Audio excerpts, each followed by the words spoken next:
This is Kelly Michalko, and I'm speaking with former Mayor Jack Clements at his cottage on Jackfish Lake, and today is July 10th, 1985.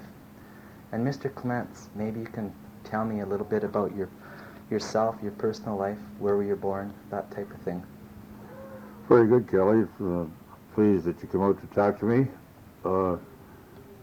I was born in Wilkie, Saskatchewan, back in the teen years. I won't tell you how far back in the teen years. But, and I was raised there.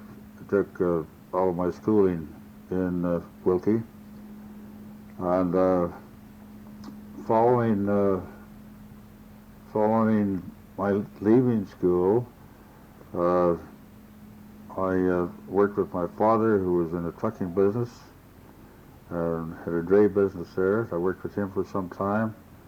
I used to drive, at that time I was driving rural mail routes, both summer and winter. And in the 30s, 1936, I believe it was, I came to North Battleford to go to work with the provincial hospital. And I spent some time there. I'm not sure whether it was 2 years or a little more. At any rate, I left the hospital. I resigned from the hospital in the spring of 1938. What type of work were you doing there? I was working on the wards in the hospital at that time, which was a much different position than it is today. Jobs were very scarce, of course, in the 30s, and pay was very small. Everybody was glad to have a job of any kind. And I met a lot of fine people there, and I did enjoy my period of time at the provincial hospital in North Battleford. And so you left there, and what did you get into after that? I went back to Wilkie and worked with my father again for a period of time. When I was employed by the Saskatchewan Liquor Board, and I spent 7 years with the Liquor Board in Wilkie and in goldfields in northern Saskatchewan at Fort Smith on loan to the federal government during wartime, and then came back to Wilkie to open an automobile business there in 1945. What was that business called at that time? We opened a new business, and I say we because I was in partnership with a partner of mine by the name of Bill Blue, and we opened Victory Motors Wilkie in September of 1945. It was a Ford dealership. I see. And then later, that business was moved to North Battleford. Yes, 13 years later, well, we didn't move it to North Battleford, we just opened another business in North Battleford, which is also called Victory Motors. And it was at that time with the same partnership, that is, Bill Blue and myself, that joined in with Ken Magnusson, who joined our company. And he joined in with us, and we opened Victory Motors in North Battleford. 10 years later, I had, well, before 10 years, but during that 10-year period that I was in the business in North Battleford, I had taken over my partner in Wilkie had taken over his share of the business, along with the Wilkie operation again. And then eventually, when I sold the business to the Magnussons, I sold both companies, both Wilkie and North Battleford. So that would be about 1967 that you got out of the car business? That's right. May the 10th, 1967, when I left the garage. I see. And between 1967 and 1973, I guess you're roaming the country, investing in other things? That's very true. I was kind of a lost soul. You know, I'd always thought that when I sold my business that I would like to do like most people do when they're getting a little older, is headed for the West Coast. But I certainly wasn't ready to retire. I was too young for that, and I was looking for something. I did go out there. In fact, I spent 2 years running back and forth out there, trying to find something a little different than what I'd been in. I was looking for a smaller business than what I had had, and I just didn't come up with anything that I really liked, and I finally decided the only reason I didn't like them was that I didn't want to leave North Battleford. I had learned to have great admiration for the Battlefords and people in it, and the location here in this beautiful northwest part of Saskatchewan, and I found that I just didn't want to leave it. So then that settled me down to the point where I knew I was going to stay here. So you came back to North Battleford, and I guess at this time you could maybe tell me about the circumstances that prompted you to become or run for mayor in 1973. Well, I can assure you that up until the summer of 1973, the late summer of 1973, I had never had any ambitions of that sort of any kind. I had no intention of ever standing for council or mayor in the city of North Battleford, because I had spent 11 years on council in the town of Wilkie. Well, 9 years on council and 2 years as mayor for the town of Wilkie, and I felt that I had made my contribution in that respect to municipal government, and had no further ambitions. However, the situation changed in North Battleford. There was an election coming up in the fall of '73, and there was some concern in the city about getting people to stand for nomination, and I was encouraged by an investment club that I belonged to, the Palmmaker Investment Club. I was encouraged by the members of that club to consider standing for mayor. Now, you can just give us a few of the people that were in the club. Well, I think of one fellow who stood out as encouraging me to this, who is no longer a resident of North Battleford, and that was Bill Graham, who was in the automobile business in Victoria. Bill Wielden, who is still a resident of our fair city. Gus McEachern, Ken Morrison, Dr. Harvey Sauter, a number of fellows like that seemed to think that as soon as I wasn't too busy, I should make a contribution to the city if possible, and if the electorate would have me, and so I finally made the decision that I would take a try at that. Maybe the other candidate was Norm Miller at that time. Maybe you can relate the incident that sort of encouraged you more to run for office. Well, it is the fact that he was the man that got me to finally make up my mind. I don't think he intended to do that, but nevertheless, after having had so many of my friends talk to me and encourage me to run for mayor, I decided that I would go down and have a chat with Norm. I wasn't too sure what he was going to do, but I went down to his office and talked to him one morning for an hour or so, and he wound up his little talk to me saying that these are the things that he wanted, and he was going to run for mayor. And I said, well, Norman, I've just made up my mind I am too. So that's how the whole thing started. So you won that election? Yes, I did. And what would be probably the memorable thing that first came up in council that you got yourself involved in?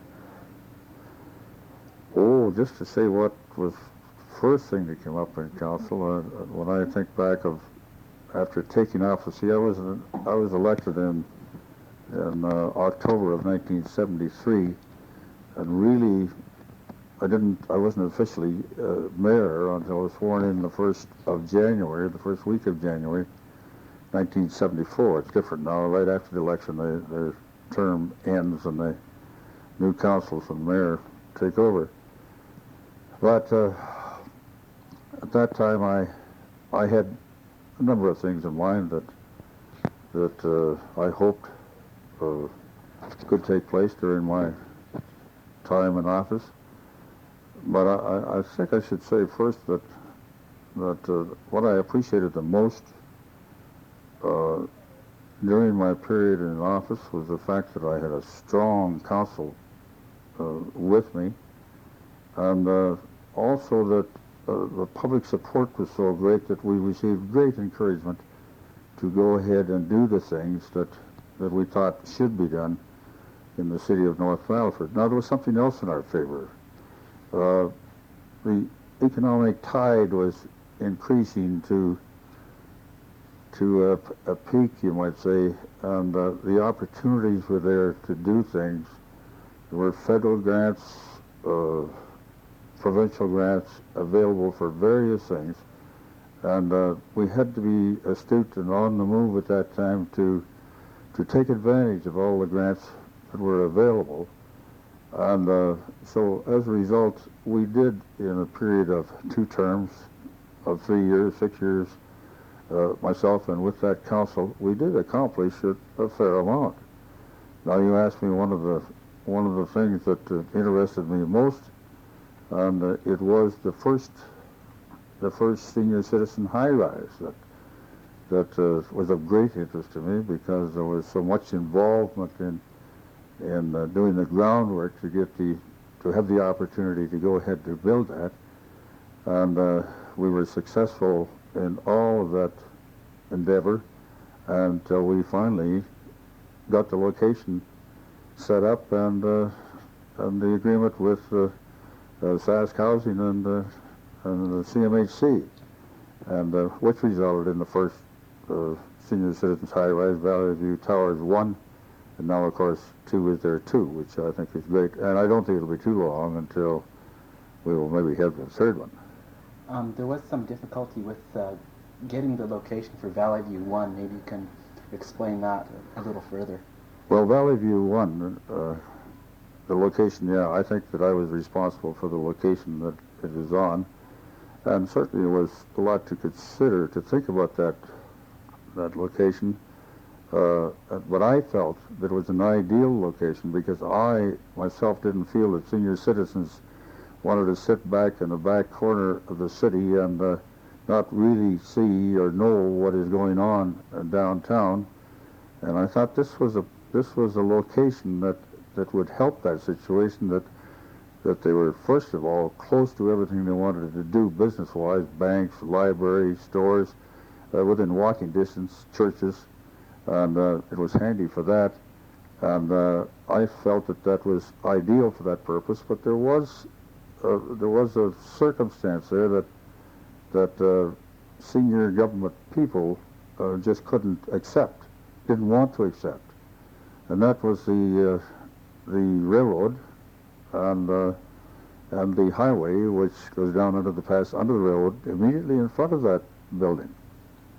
And so in our negotiations with CMHC and SAS Housing, why we spent many days or weeks of what looked to be perhaps futile effort in trying to get them to accept that location.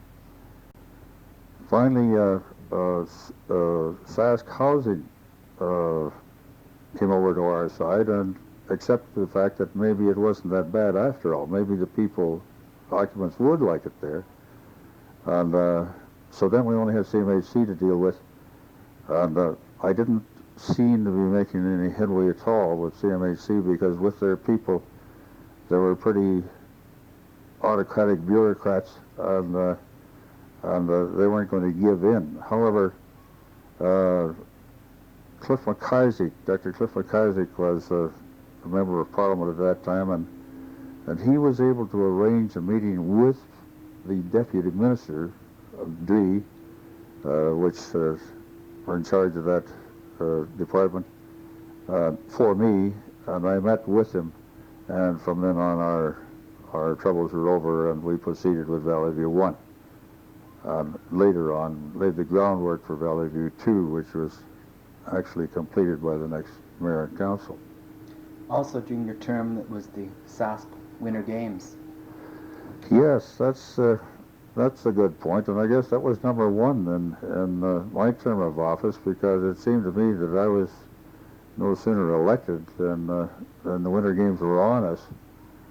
And great planning had been done by the former mayor and his council, which is the also Mayor Jim Wahru, who succeeded me too. Uh, they had done a great job in preparing for the Winter Games, and so the whole thing was tossed over in my lap on my council to handle it. And we had a great time with that. It turned out to be a huge success, even financially. It made good money, and it was one of the periods, or one of the times that I really enjoyed more than anything else, I think. And that week itself was it was great. Yeah, you would say that it was a total community effort then in Oh, it really was. that Winter Games. There again, the citizens of North Battleford proved their worth and made it a success. That's right. Also interesting, in 1976, I guess in terms of North Battleford, Edith Kerr was elected alderwoman, if you want to say that, and that was the first woman ever on council. I don't know if that's an achievement for yourself, but it seems that it's something significant in well, we were politics. Yes, that's a good point. We were delighted. It wasn't something that was new for me, having the first woman on a council, because that had happened to me in Wilkie too. When I was mayor in the town of Wilkie, we had a Mrs. McIntosh elected there, who was the first ever member of council on the council of Wilkie. And then the same thing happened when Mrs. Edith Kerr was elected here in North Battleford.